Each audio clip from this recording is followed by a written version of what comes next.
जय Hind, Vande Mataram. Welcome to my channel लक्ष्य 3। मैं हूं वसीम और स्वागत है आप सभी लोग को इस वीडियो में। आज के इस वीडियो में बात करने वाले हैं कि CAPF में सब इंस्पेक्टर कैसे बनते हैं। जैसा आप सभी लोग जानते हैं कि CAPF के अंतर्गत BSF, CRPF, CISF, ITBP, SSB और असम राइफल और दिल्ली पुलिस जैसे कई सारे पद शामिल होते हैं। तो इस वीडियो के माध्यम से CAPF में सब इंस्पेक्टर कैसे बनते हैं उससे संबंधित संपूर्ण जानकारियाँ स्टेप बाय स्टेप दी जाएगी।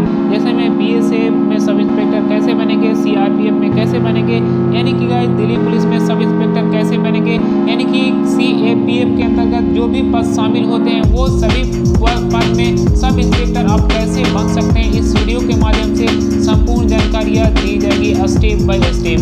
तो यदि आप सब इंस्पेक्टर बनना चाहते हैं CAPF में तो ये वीडियो आपके लिए है। ये वीडियो पे आप कंटिन्यू बने रहिए, आपको सब इंस्पेक्टर बनने से संबंधित संपूर्ण जानकारियाँ दी जाएगी। लेकिन उससे पहले आपसे छोटी सी अपील है कि यदि आप हमारे चैनल पर पहली बार हैं, पहले चैनल को सब्सक्राइब करें, वीडियो को लाइक करें और वीडियो को शेयर करें ताकि कोई भी इस तरह का लेटेस्ट खबरें आपको वीडियो के माध्यम से सबसे पहले जानकारी मिल सकेगी। सबसे पहले मैं आपको बता दूं कि CAPF क्या है। CAPF का फुल फॉर्म कह लिया जाए तो सेंट्रल आर्मेड पुलिस फोर्स होता है।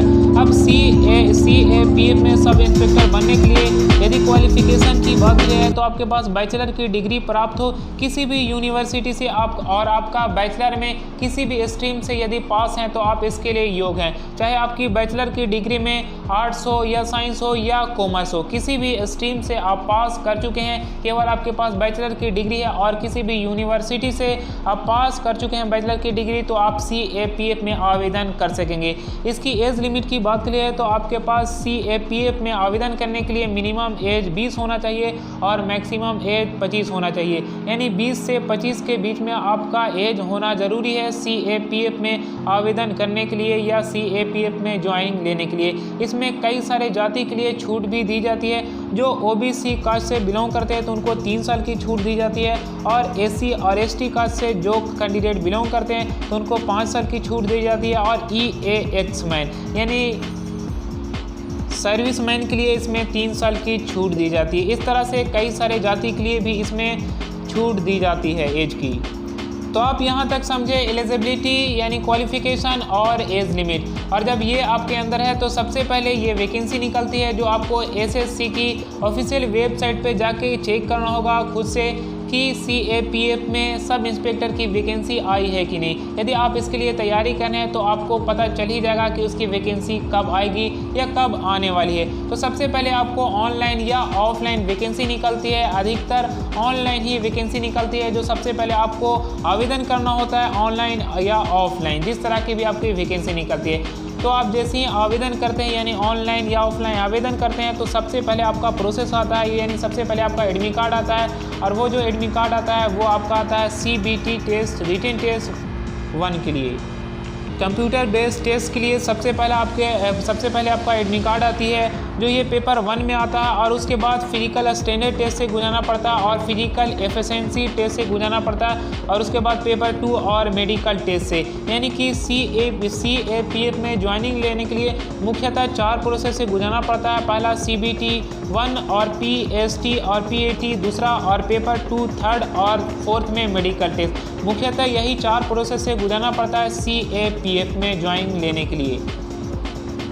जो CBT 1 की बात करी जाए जिसे कंप्यूटर बेस्ड टेस्ट बोला जाता है, पेपर 1 में ये जो आपका एग्जाम पैटर्न की बात करी जाए तो इसमें 4 विषय से मुख्यतः सवाल पूछे जाते हैं, मैथमेटिक्स, जनरल अवेयरनेस और रीजनिंग और इंग्लिश।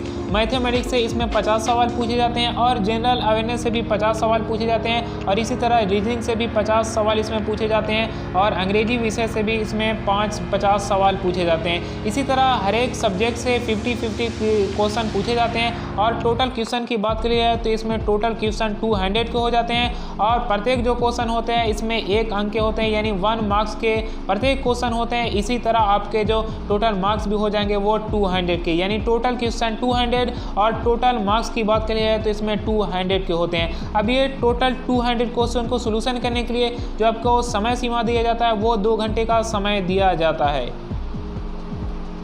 ये आपका CAPF का पहला प्रोसेस होता है। जब आप ये क्वालिफाई कर जाते हैं यानी कि आप इस रिटन टेस्ट में पास कर जाते हैं तो उसके बाद आपका दूसरा जो प्रोसेस होता है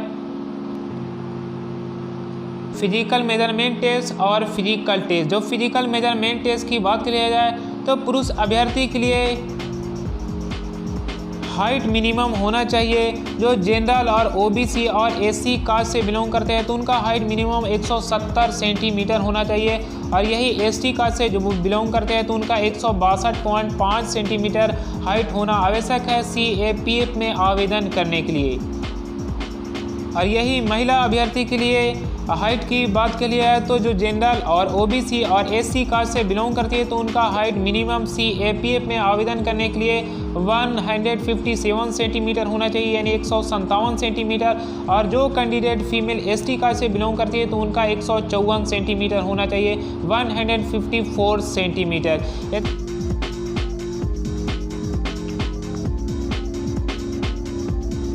और यदि चेस्ट की बात करी जाए पुरुष अभ्यर्थी के लिए तो मिनिमम चेस्ट 80 सेंटीमीटर होनी चाहिए और उसके बाद 5 सेंटीमीटर चेस्ट का फुलाव होना चाहिए। इसी तरह 85 सेंटीमीटर आपका 5 सेंटीमीटर फुलाने के बाद हो जाना चाहिए चेस्ट, यानी 80 to 85 सेंटीमीटर आपका चेस्ट छाती होना आवश्यक है। आपका चाहे जितना भी चेस्ट है लेकिन आपका उसमें 5 सेंटीमीटर चेस्ट का फुलाव होना आवश्यक है, लेकिन मिनिमम आपका चेस्ट कम से कम आपका 80 सेंटीमीटर होना भी जरूरी है। यदि वेट की बात करें तो इसमें कद और आयु के अनुपात के हिसाब से आपका वजन होना चाहिए।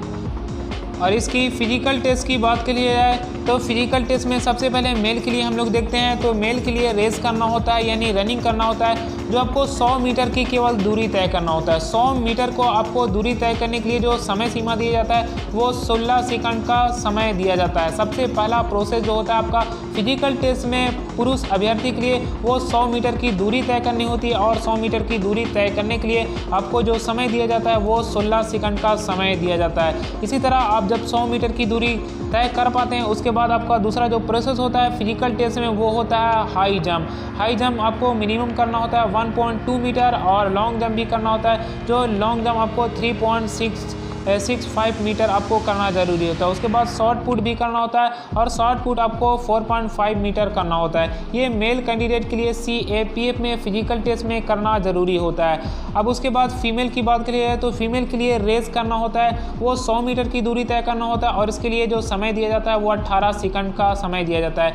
यानी मेल के लिए 100 मीटर की दूरी तय करना होता है और फीमेल के लिए भी 100 मीटर की दूरी तय करना होता है। लेकिन यही 100 मीटर की दूरी तय करने के लिए मेल के लिए 16 सेकंड का समय दिया जाता है और यही फीमेल को 100 मीटर की दूरी तय करने के लिए 18 सेकंड का समय दिया जाता है। और उसके बाद हाई जंप की बात करिए महिला के लिए तो हाई जंप महिला के लिए 0.9 मीटर करना होता है और लॉन्ग जंप 2.7 मीटर करना होता है और इसमें महिला अभ्यर्थी के लिए शॉर्ट पुट नहीं करना होता है। इसके लिए जो आपको समय दिया जाता है इसके लिए जो चांस दी जाती है रेस और हाई जंप लॉन्ग जंप और शॉर्ट पुट के लिए चाहे वो फीमेल हो या मेल हो इसके लिए 3 चांस इसमें दिया जाता है आपको। यदि आप ये सब एक चांस में भी नहीं कर पाते हैं तो आपको इसके लिए 2 चांस और भी दिया जाता है और यदि आप 3 चांस में भी नहीं कर पाते हैं तो उस जगह पे आपको रिजेक्ट कर दिया जाएगा। और उसके बाद आप फिजिकल टेस्ट में भी फिट हो जाते हैं यानी क्वालिफाई कर जाते हैं तो आपका थर्ड प्रोसेस जो होता है वो पेपर 2 होती है। जो CBT इसमें भी टेस्ट ली जाती है और इसमें जो आपकी टेस्ट ली जाती है वो केवल इंग्लिश सब्जेक्ट से ही इसमें केवल टेस्ट लिया जाता है। जो इंग्लिश लैंग्वेज और कॉम्प्रहेंशन से आपका सवाल पूछा जाता है और इसमें टोटल क्वेश्चन 200 के होते हैं और इसमें भी प्रत्येक क्वेश्चन होते हैं वो 1 मार्क्स के होते हैं। इसी तरह टोटल क्वेश्चन 200 और टोटल मार्क्स भी 200 के होते हैं, यानी 200 सवाल रहते हैं और 200 अंक भी होते हैं। और ये 200 सवाल को सोल्यूशन करने के लिए इसमें भी 2 घंटे का समय सीमा आपको दिया जाता है। ये आपका थर्ड प्रोसेस से गुजरना पड़ता है। और जब आप पेपर 2 में भी क्वालिफाई कर जाते हैं यानी थर्ड प्रोसेस में भी आप पास कर जाते हैं तो उसके बाद सबसे अंतिम चरण जो सबसे लास्ट चरण होता है वो आपका मेडिकल टेस्ट से गुजरना पड़ता है। और जब आप मेडिकल टेस्ट में भी क्वालिफाई कर जाते हैं तो उसके बाद CAPF में सब इंस्पेक्टर का आप रूप ले लेते हैं। यदि आप BSF, CRPF या दिल्ली पुलिस में सब इंस्पेक्टर बन सकते हैं।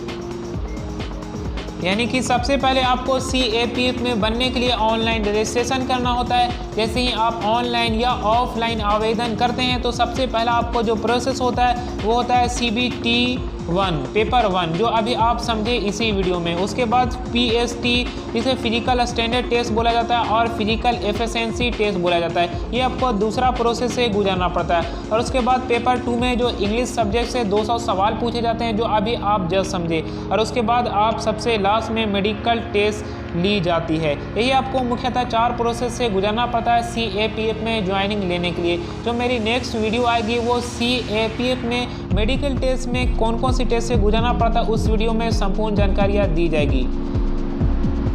तो ये थी गाइज CAPF में सब इंस्पेक्टर कैसे बने, इसकी संपूर्ण जानकारियाँ। यदि आप स्टूडेंट हैं और आपको इस तरह का और भी जानकारियाँ चाहिए तो हमारे चैनल को सब्सक्राइब करें। अगर वीडियो अच्छी लगे तो वीडियो को लाइक करें और वीडियो को शेयर करें, ताकि कोई भी इस तरह का लेटेस्ट खबरें आपको वीडियो के माध्यम से सबसे पहले जानकारी मिल सकेगी। Thanks for